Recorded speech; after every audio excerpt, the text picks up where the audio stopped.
qué trata el libro o cuál es el objetivo de este libro?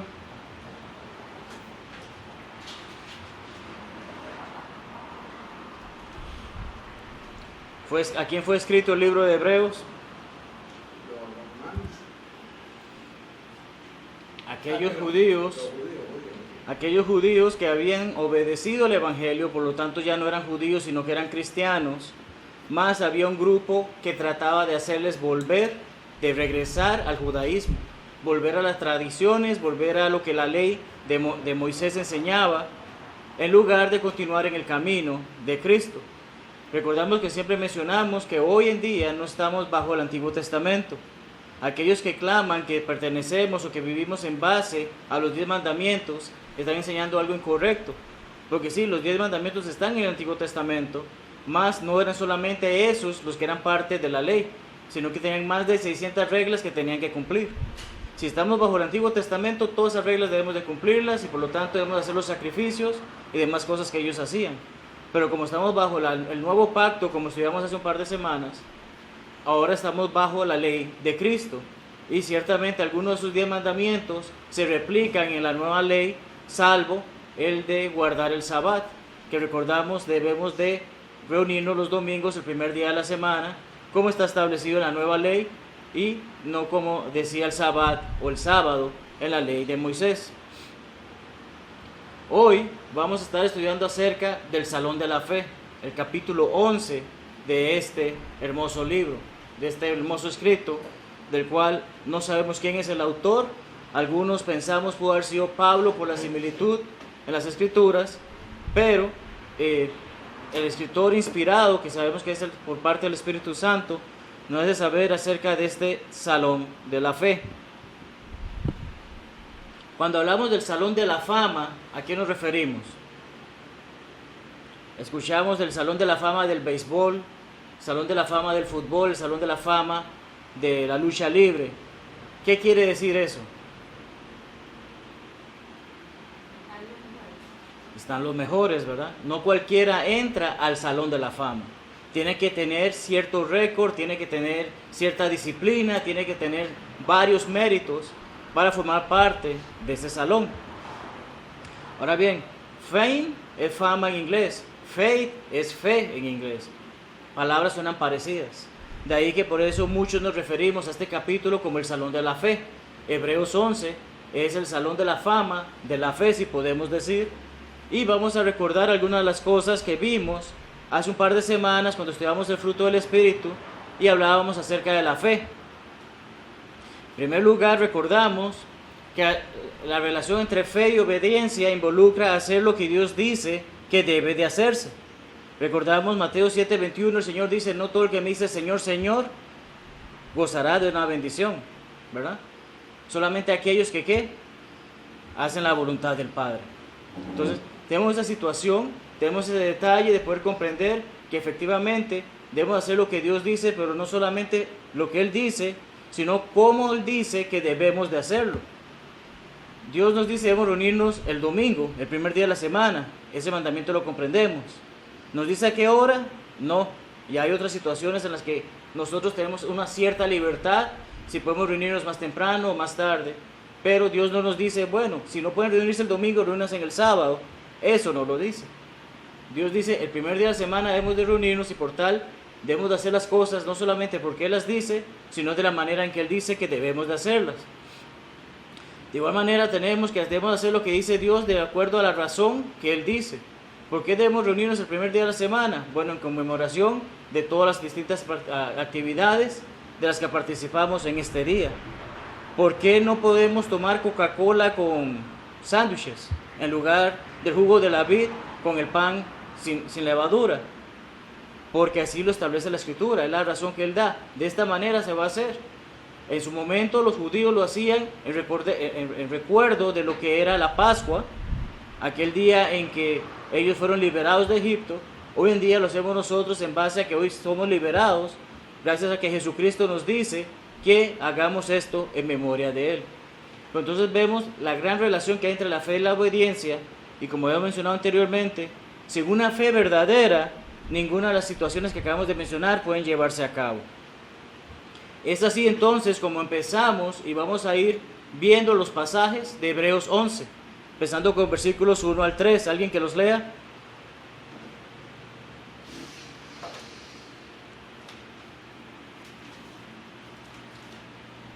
Es pues la fe, la certeza de lo que se espera, la convicción de lo que no se ve, porque por ella alcanzaron buen testimonio los antiguos. Por la fe entendemos haber sido constituido el universo por la palabra de Dios, de modo que lo que se ve fue hecho de lo que no se ve. Este capítulo es bastante claro y explica bastante lo que está hablando el escritor, el énfasis que está haciendo el escritor a todos esos judíos que ya conocían la ley de Moisés, que habían vivido bajo ella y que conocían las escrituras. Él les hace saber, poco a poco voy a darles una clase de historia. Eso es lo que el hombre hace en este caso, en este escrito, al hacernos saber, van a recordar todo lo que ustedes conocen de la ley y vamos a ver cómo todos estos hombres esperaban algo interesante. ¿Por qué? Porque nos dice la certeza de lo que se espera. ¿Qué esperamos cada uno de nosotros como cristianos? ¿Quedarnos por toda la vida y ser inmortales en esta tierra? ¿O esperamos ir al cielo? ¿Esperamos estar en el cielo con el Señor? Esa es nuestra esperanza, tenemos esa certeza. Se nos afirma que eso va a ocurrir si nos mantenemos fieles a la voluntad de Dios. La convicción, la evidencia de lo que no se ve, nos hace saber efectivamente que aunque yo no pueda ver el cielo, aunque yo no pueda ver a Dios, aunque yo no pueda ver muchas cosas que se me han prometido, Dios es fiel en su palabra, como estudiamos en los capítulos anteriores, y esa promesa de que nos va a llevar a un gran lugar está ahí. Está en nosotros mantenernos firmes para llegar a obtener esa promesa. Porque por ella alcanzaron buen testimonio, ¿quiénes? Los antiguos. ¿A quiénes se refiere por antiguos? Lo vamos a ver a lo largo del capítulo. ¿Por qué? Porque empieza mencionando a Abel, comienza mencionando a Enoc, a Noé, a Abraham, a los hijos de Abraham, al rey David, a Moisés. Todos esos antiguos, ¿por qué? Porque para estos hombres ya habían pasado miles de años desde que ellos habían muerto, cuando el escritor nos hace saber esta epístola o carta. Por la fe entendemos haber sido constituido el universo. ¿Qué dice Génesis 1:1? ¿En el principio qué? En el principio creó Dios ¿qué? Los cielos y la tierra. La Biblia, la primera frase que nos hace saber es, hay un creador. Hay alguien que constituyó todo lo que vemos. Y ciertamente, si Él pudo haber hecho todo lo que vemos, cuántas más cosas que nosotros no podemos ver, ha hecho. Leamos Salmo 33, 6 al 9. Salmo 33, 6 al 9.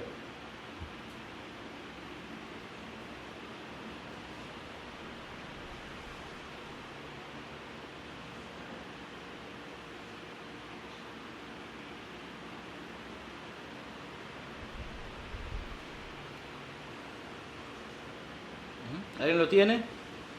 Salmo 33, 6 al 9. Por la palabra del Señor fueron hechos los cielos, y todo su ejército por el aliento de su boca.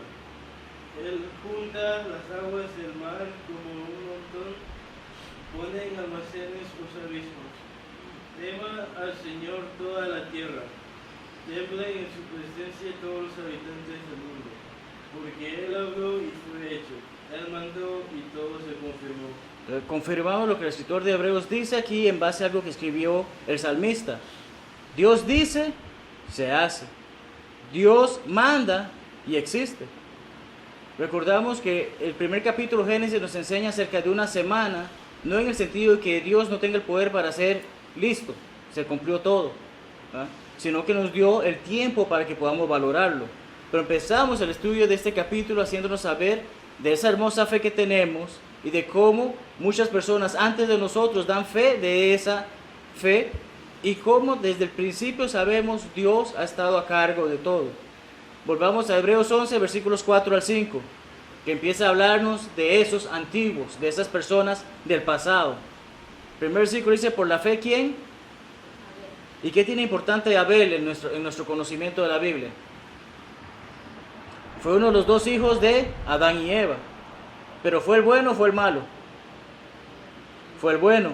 Y el escritor aquí nos hace saber ofreció a Dios más excelente sacrificio que Caín. La ofrenda que llevaron, de la manera en la que llevaron, o lo que sea que hayan llevado, le agradó más a Dios lo que llevó Abel por encima de lo que llevó Caín. Por lo cual alcanzó testimonio de que era justo, era correcto, hacía lo que Dios esperaba.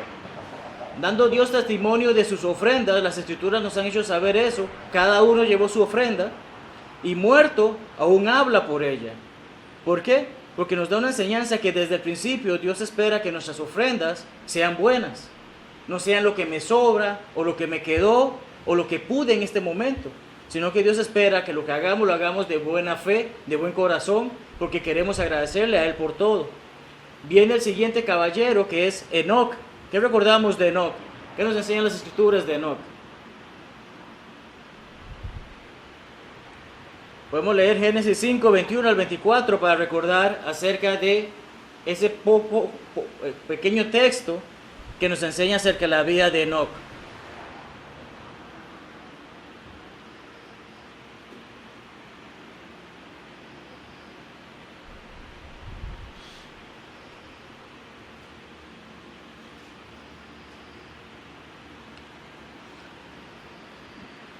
¿Alguien lo tiene? Génesis 5, 21 al 24.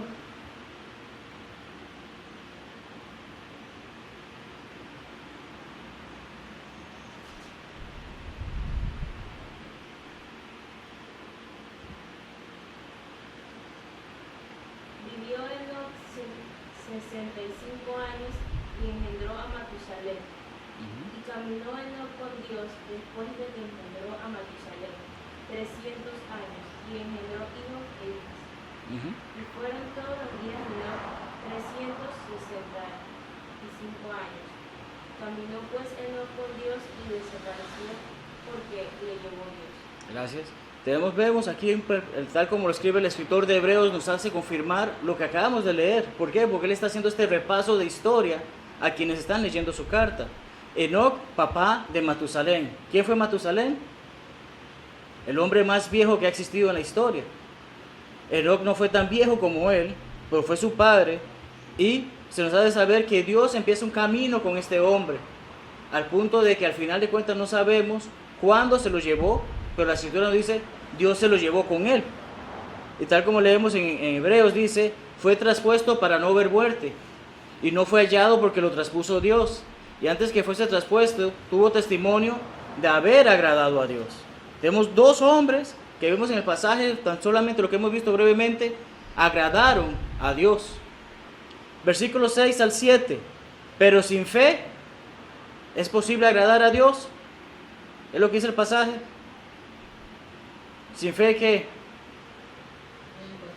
Es imposible, ¿verdad? Cada uno de los que estamos aquí, al estudiar la palabra de Dios, recordamos Romanos 10, 17, que nos dice, la fe viene por el oír, pero no es oír lo que está pasando allá afuera, o la persona que me está hablando, o aquello que estoy viendo en el televisor, sino me dice, por oír la palabra de Dios. Entonces, sin fe, efectivamente, sin poder comprender lo que Dios enseña en su palabra, yo no puedo agradarle. Es necesario que el que se acerca a Dios crea que hay un Dios, ¿verdad? Recordamos eso siempre. Si yo no creo en Dios, ¿qué estoy haciendo aquí? Primero tengo que creer en Dios para entonces poder comprender que involucra ser parte de su familia. Y es galardonador de los que le buscan. Nuevamente se nos hace saber, efectivamente, esa fe de lo que no vemos y lo que esperamos nos ayuda a poder saber que hay una recompensa, hay una victoria al final de esta larga carrera. Y empieza nuevamente otro de esos antiguos. Nos habla ahora de Noé. Y de Noé sabemos mucho, ¿verdad? ¿Qué fue lo que hizo Noé? Construyó el arca. ¿Por cuánto tiempo la construyó? Cerca de 120 años. ¿Qué pasó durante ese tiempo? ¿Él simplemente construía? No. Él avisaba a las personas de algo que nadie sabía que existía. Pero las personas quisieron escucharlo. Ciertamente la respuesta es no. Y por ahí, como vemos, el escritor de Hebreos nos dice que cuando fue advertido por Dios acerca de cosas que aún no se veían, con temor preparó el arca en que su casa se salvase, y por esa fe condenó al mundo y fue hecho heredero de la justicia que viene por la fe. Fue advertido por Dios. Dios le dijo, construye el arca, va a ocurrir esto. Él avisó a las demás personas, no quisieron escucharlo, de ahí que las demás personas en ese momento se condenaron. con temor, con reverencia, con respeto, preparó el arca. Dios le dijo, haz esto, y él no se puso de que, y si lo hago de esta otra manera, Dios le dio instrucciones precisas, y él hizo todo esto. Veamos versículos 8 al 10, porque ahora nos habla de Abraham, y los niños que reconocen de eso, Abraham tuvo muchos hijos, de ese un cántico que practicamos con nuestros niños, ¿verdad? Por la fe Abraham, siendo llamado, obedeció para salir al lugar que había de recibir como herencia. Todo esto leemos en Génesis 12, vemos que va progresivamente el texto. Obedeció para salir al lugar que había de recibir como herencia. Si ahorita a alguno de ustedes le digo yo, vaya a este lugar donde tengo una tierra para ustedes, ¿ustedes lo harían? No tienen idea cómo la tierra, no tienen idea de qué hay ahí, no tienen idea de cuánta maleza puede haber, o bestias, serpientes, peligros. Una persona lo pensaría mucho, prefiero ver primero la tierra antes de decir, la voy a tomar. Abraham no hizo así. Abraham escuchó la palabra de Dios, le dijo, vaya a esa tierra, y él fue. Por la fe habitó como extranjero en la tierra prometida como en tierra ajena. Hermanos, vuelvo y repito, les hago la oferta, tengo esta tierra en tal lugar, pero no hay nada construido aún. Pueden llevar una tienda a acampar y viven ahí mientras tanto. ¿Se sentirían cómodos cuando ustedes ya tienen su propia casa? ¿Se sentirían a gusto de saber de que yo ya tengo mi casa, tengo todo construido? ¿Me voy a meter allá a ver qué pasa? Abraham no dudó tampoco. Y Abraham fue y vivió en tiendas por allá, morando en tiendas con Isaac y Jacob, sus hijos y nietos, coherederos de la misma promesa, porque esperaba la ciudad que tiene fundamentos, cuyo arquitecto y constructor es Dios.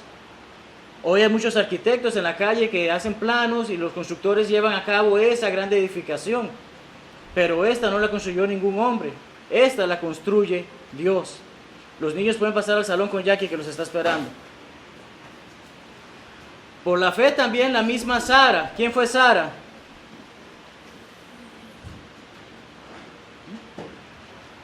¿Quién fue Sara? La esposa de Abraham, ¿verdad? Siendo estéril, recibió fuerza para concebir y dio a luz aún fuera del tiempo de la edad. ¿Cuántas mujeres vemos que tienen 90 y tantos años embarazadas por la calle? Y si una señora de 90 años yo le digo que mañana va a quedar embarazada, ¿qué va a hacer ella? Se va a reír. ¿Y quién hizo eso? Sara se rió. Dudó de que Dios podía ser capaz de eso. Y después temió porque sabe que Dios es capaz de todas las cosas. Creyó que era fiel, que lo había prometido, por lo cual también de uno, y ese ya casi muerto. ¿Por qué? ¿Cuántos años tenía Abraham cuando fue papá? 100 años. Y a una persona de 100 años uno está pensando de que ya como que ya está partiendo. Así que la escritura nos hace saber, este hombre ya está, tan mayor era que estaba casi muerto, y salieron como las estrellas del cielo en multitud, y como la arena innumerable que está a la orilla del mar.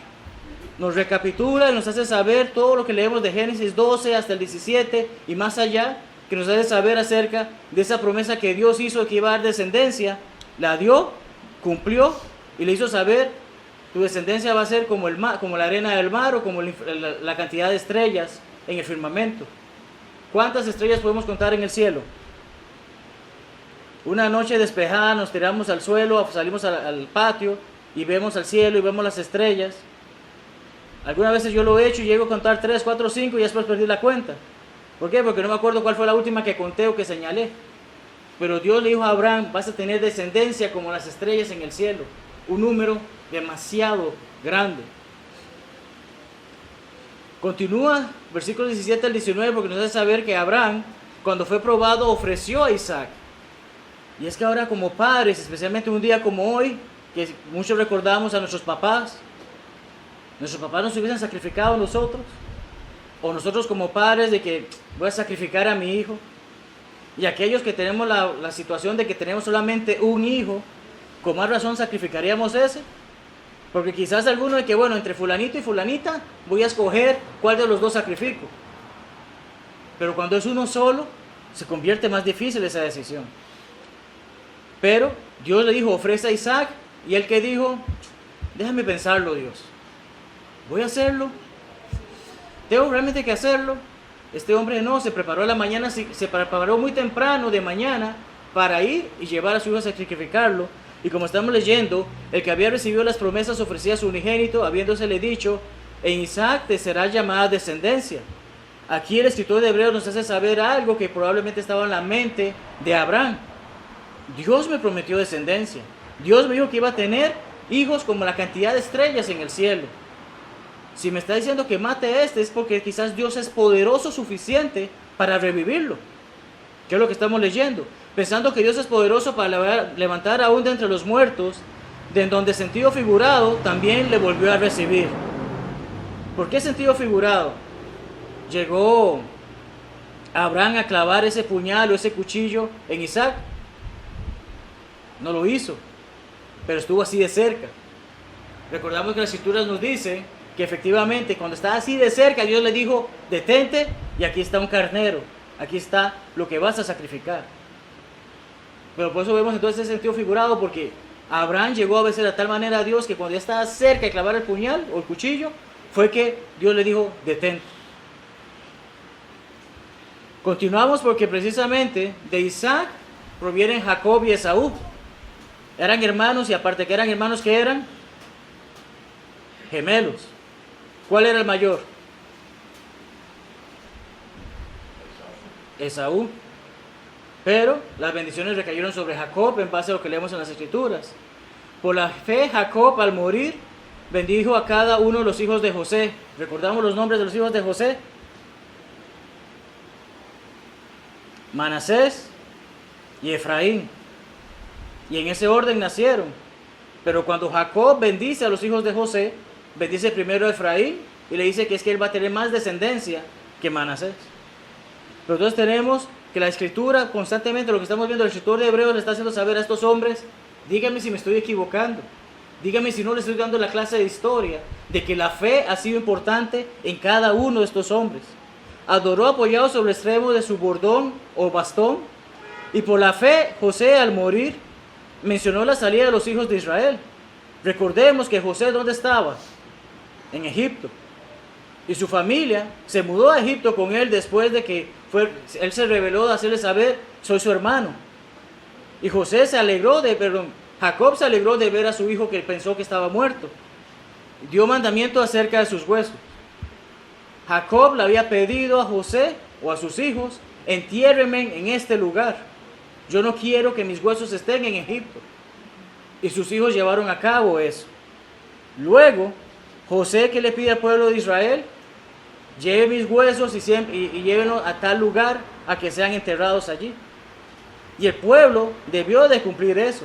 Él dio esa orden de que llevara eso. Y cada uno de estos hombres de los que estamos estudiando, en este caso los que eran los receptores de la carta de Hebreos, hacía saber efectivamente, yo quiero hacer la voluntad de Dios, yo quiero hacer las cosas correctas, y les hacía saber, ustedes quieren volver a la ley, pero vean, la ley se les estoy explicando, y les estoy mostrando cómo voy libro tras libro, enseñándoles lo que ocurrió. Versículos 23 al 25 nos habla de Moisés, ese gran líder que tuvo el pueblo de Israel, ese hombre que, tal como leemos, cuando nació fue escondido por sus padres. Sus padres tuvieron fe, sus padres creyeron en Jehová.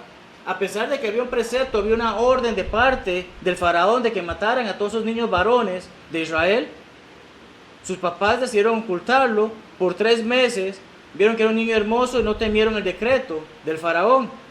Luego de que pasa esto, recordamos que es puesto en una canasta, lo encuentra en el río la hija del faraón o la hermana del faraón, y ¿qué es lo que hace? Lo adopta, lo toma como suyo.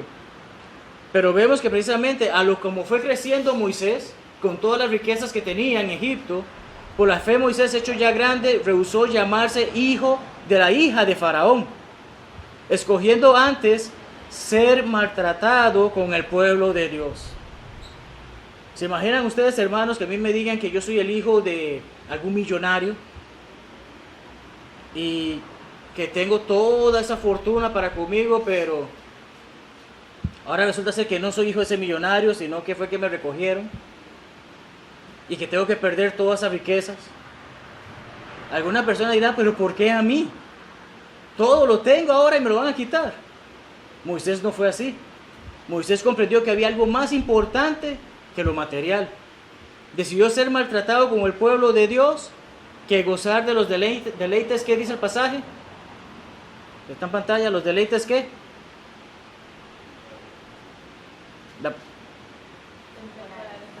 ¿Qué involucra temporal? No va a durar para siempre. Se van a acabar, se van a agotar. Moisés comprendió, aunque esté sufriendo con el pueblo de Dios, hay una mayor recompensa que todo lo que este mundo me puede ofrecer mientras viva en esta tierra. Y dice, deleites temporales del pecado. Sabemos ciertamente que el faraón y su familia no vivían de una manera que agradase a Dios. Entonces continuamos porque nos sigue hablando de Moisés, versículos 26 al 27, temiendo por mayores riquezas el vituperio de Cristo. ¿Qué significa vituperio? Usamos esa palabra constantemente en nuestro hablar, ¿verdad? Porque tengo un vituperio. Me pasó un vituperio. No lo utilizamos, ¿verdad? No es una palabra que forme parte de nuestro vocabulario. Vituperio es oprobio, otra palabra que tampoco forma parte de nuestro lenguaje, más un reproche o difamación o descrédito o afrenta o deshonra, si son palabras que conocemos. Ya, tuvo por mayor la deshonra. Aquí yo estoy con Cristo, qué pena. Yo podría ser el presidente del país, pero estoy en Cristo, qué pena. La gente hacía ver eso. Y aquí se lo está haciendo el escritor a los hebreos, de que no se sientan mal si alguien los ofende porque siguen a Cristo. Porque tenía puesta la mirada en el galardón. Por la fe dejó a Egipto, no temiendo la ira del rey, porque se sostuvo como viendo al invisible. El invisible, alguien que lea 1 Timoteo 1:16, si mal no me equivoco.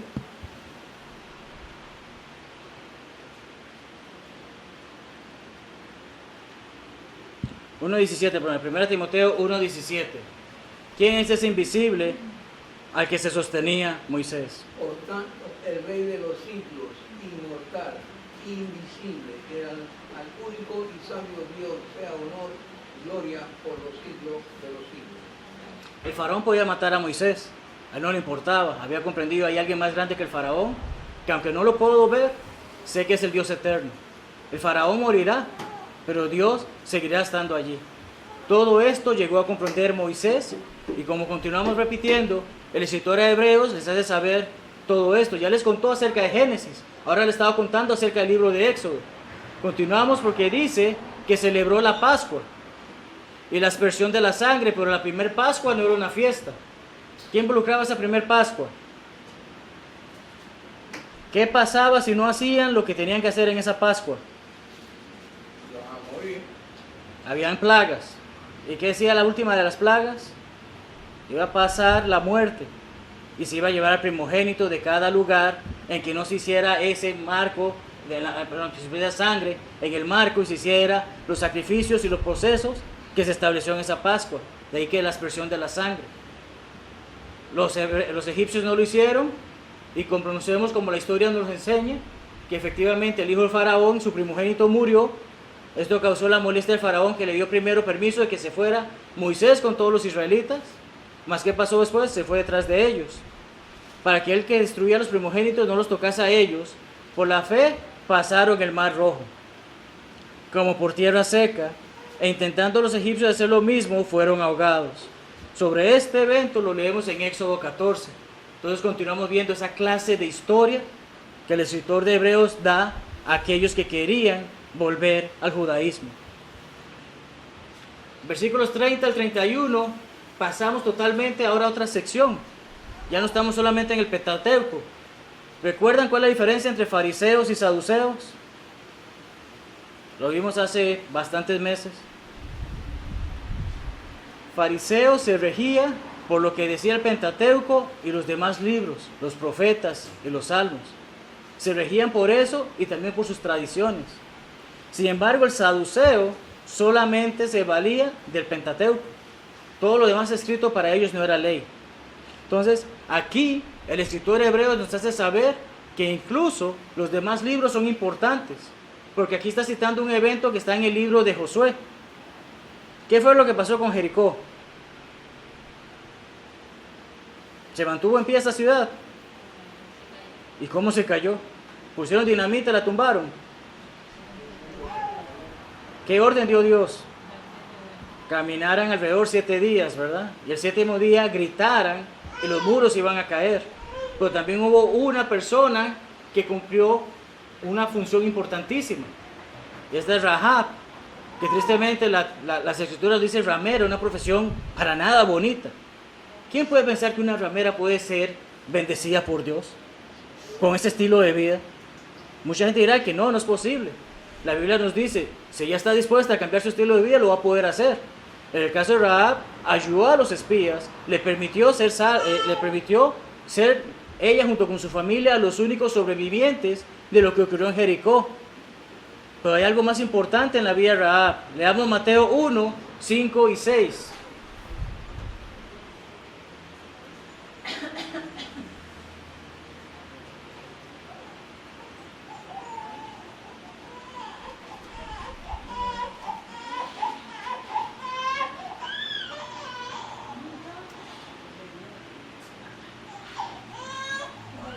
Salmón engendró de Rahab a Boz, Boz engendró de Ruth a Obed y Obed a Isaí. Isaí engendró al rey David y el rey David engendró a Salomón, de la que fue mujer Uría. Ok, Salmón, ¿con quién se casó? ¿Con quién se casó Salmón? En el versículo 5. Con Rahab, ¿Y Rahab quién llegó a ser? la mamá de Booz. Boz, ¿Y quién fue Booz? el papá de Isaí, Papá de Isaí. ¿Quién fue Isaí? el papá de David. Y las escrituras nos dicen que Jesucristo es descendiente de David. Así que es descendiente también de esta mujer, de acuerdo a la genealogía que nos da las escrituras. Entonces esto nos hace saber efectivamente que Rahab fue importante en esta historia, y el escritor nos hace saber, ustedes se olvidan de esta mujer, miren lo que ella hizo, y ahora si estudiamos la genealogía de Jesucristo, veamos esa importancia. Entonces vemos la gran importancia que el escritor de Hebreos da a todos estos eventos históricos. ¿Y qué más digo? Se nos está acabando el tiempo para esta clase, se nos está acabando el tiempo para leer este capítulo. Pero el hombre pudo haber continuado diciéndonos más y más casos. Nos habla de Gedeón. ¿Qué recordamos de Gedeón? Recordamos que iba a una misión y tenía 32,000 hombres para ir a esa misión. Y Dios le dice, pongan a los hombres a que hagan esto y vamos a ver cuántos quedan. Quedaron 10,000. Y Dios le dice, es mucha gente para esa batalla. Hagan esta otra cosa. ¿Y cuántos quedaron? 300. Gedeón con 300 hombres ganó una batalla enorme contra un ejército gigante. Eso lo leemos en Jueces 6 y Jueces 7, contra los madianitas. Menciona a Barak. Y de Barak sabemos que en Jueces 4, él junto con Débora venció al ejército de Sisará. Menciona a Sansón. ¿Qué no sabemos de Sansón? Vencedor contra los filisteos. Perdió su cabello, pero recuperó su fuerza al final para una última obra para el Señor. Nos habla de Jefte o Jefte. Este hombre, recordamos que un momento llegó a hacer un voto. Si Dios le ayudaba en esta situación, la primera persona que salga de mi casa le ofreceré en sacrificio. Y tristemente, para él, Dios cumplió su palabra. Y cuando él llegó a su casa, él que seguro estaba esperando, vendrá un perro, vendrá un gato, vendrá alguno de mis empleados. Pero ¿quién salió? Su hija. Y como las escrituras dicen en ese capítulo 11 y 12, nos hace saber que la hija era recordada por las demás mujeres porque tuvo que ser sacrificada. No nos dice los detalles del sacrificio, pero nos hace saber cómo fue separada, y las jóvenes recordaban, bueno, por culpa, si se puede decir, por razón del voto que hizo su papá, tuvo que hacer eso y hacer la voluntad de lo que Dios esperara. Pero nos habla también de David, que ya mencionamos. Nos habla de Samuel. Nos habla de los profetas. Y continúa diciendo los demás pasajes: conquistaron reinos, hicieron justicia, alcanzaron promesas. No se le cumplió al pueblo de Israel que llegaran a recibir la tierra prometida en Josué 21, 43 al 45. Y ellos recibieron la tierra prometida. ¿Quién tapó la boca de un león? Daniel. ¿Quiénes apagaron fuegos impetuosos o estuvieron dentro del fuego sin tener ningún daño? Los amigos de Daniel, Daniel 3. Evitaron filo de espada, sacaron fuerzas de debilidad, se hicieron fuertes en batallas, pusieron en fuga a ejércitos extranjeros. Y no solamente estos varones, sino también sus mujeres. Y las escrituras nos hablan, especialmente en 1 Samuel,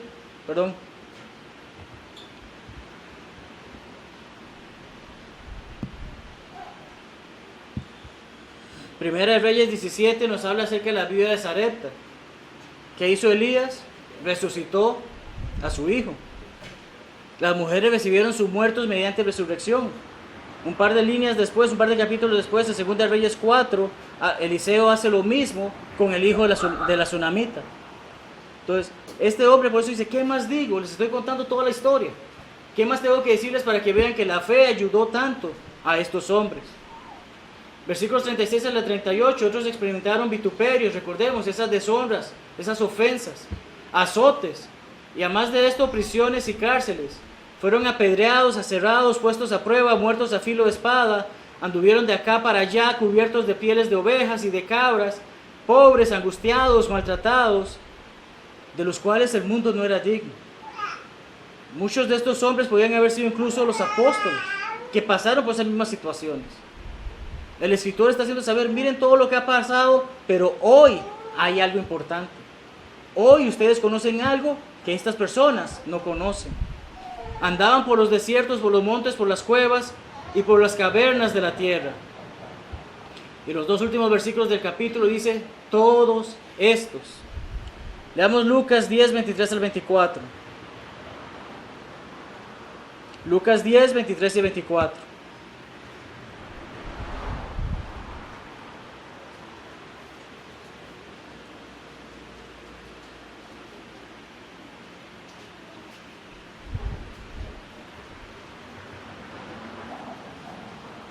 Volviéndose a los discípulos le dijo aparte, bienaventurados los ojos que ven lo que vosotros veis, porque os digo que muchos profetas y reyes desearon ver lo que vosotros veis y no lo vieron, y oír lo que oís y no lo oyeron. ¿A quiénes está hablando Jesucristo? A los discípulos. A sus discípulos. Ustedes han visto cosas que personas desearon ver. Ustedes han oído cosas que personas desearon oír. ¿Acaso nosotros aquí hoy hemos visto a Jesucristo? Conocemos lo que la Escritura nos dice de Él, pero incluso la Escritura nos hace saber ni cómo se veía. Escuchamos sus palabras por lo que está escrito, pero no tuvimos la bendición de estar con Él, caminando y escuchándole predicar. Pero cuando volvemos a Hebreos, dice que todas estas personas, desde que empezamos en Abel hacia toda la historia que hemos repasado en esta mañana, aunque alcanzaron buen testimonio, eran personas que Dios decía son personas buenas, mediante la fe, hicieron las cosas de acuerdo a la fe que ellos sabían, Dios es más grande que todo lo que este mundo ofrece, no recibieron lo prometido. Ahora bien, hablamos que sí recibieron las promesas que Dios les hizo en su momento, pero por lo prometido que hay que ver, ellos no llegaron a ver a Jesucristo andar. Y los que llegaron a verlo, no llegaron a conocer, puedo estar en el cielo en este momento. No tengo que preocuparme de lo que vivo ahora. Proveyendo Dios alguna cosa mejor para quién. ¿Y eso nosotros quiénes son? Exacto. En ese momento, el escritor de Hebreos dijo, los que están leyendo esa carta junto conmigo, comprendan, el cristiano tiene esa oportunidad de algo mejor que Dios va a proveer. Hoy en día, casi 2000 años después, nosotros podemos decir, formamos parte de ese mismo grupo que va a recibir esa hermosa bendición. Para que estos, hablando acerca de la gente del pasado, a esos antiguos, como empezamos el estudio, no fuesen perfeccionados. Cuando hablamos de perfección, ¿de qué nos referimos? Ser completos, ¿verdad? El escritor de Hebreos está haciendo saber algo importantísimo. Todos estos grandes hombres de la fe, este salón de la fama de la fe, pudieron haber ido al cielo, porque su fe les permitía llegar al cielo. Pero Dios dice, aún no. Ellos no están completos, hace falta algo más. Y ese algo más somos nosotros. ellos no pueden ser perfeccionados aparte de nosotros. Dios tiene un plan en que cuando ese día venga, tanto esos hombres de la fe del pasado, como los que se nos han adelantado después de que Jesucristo vino, y como aquellos que estemos vivos en ese momento en que Jesucristo venga de nuevo, tendremos esa hermosa oportunidad de saber, recibiremos esa misma promesa que fue hecha por estar en el cielo con Dios. ¿Alguna pregunta de lo que hemos estudiado en este capítulo? Recordemos siempre este capítulo como el capítulo de la fe, del salón de la fe, de estos grandes hombres que tanto hicieron y que nosotros, comparado a ellos, realmente hemos hecho quizás la mitad de una uña, comparado al gran esfuerzo que hicieron ellos. Pero mantengámonos fieles en nuestra fe, comprendiendo esa esperanza que tenemos y esa convicción que tenemos de lo que Dios espera por nosotros. Ciertamente, si no hay preguntas, Dios les bendiga ricamente y estamos volviendo en cerca de 15 minutos para empezar el servicio de oración. Dios les bendiga. Amén. Este es el día que el Señor nos dio.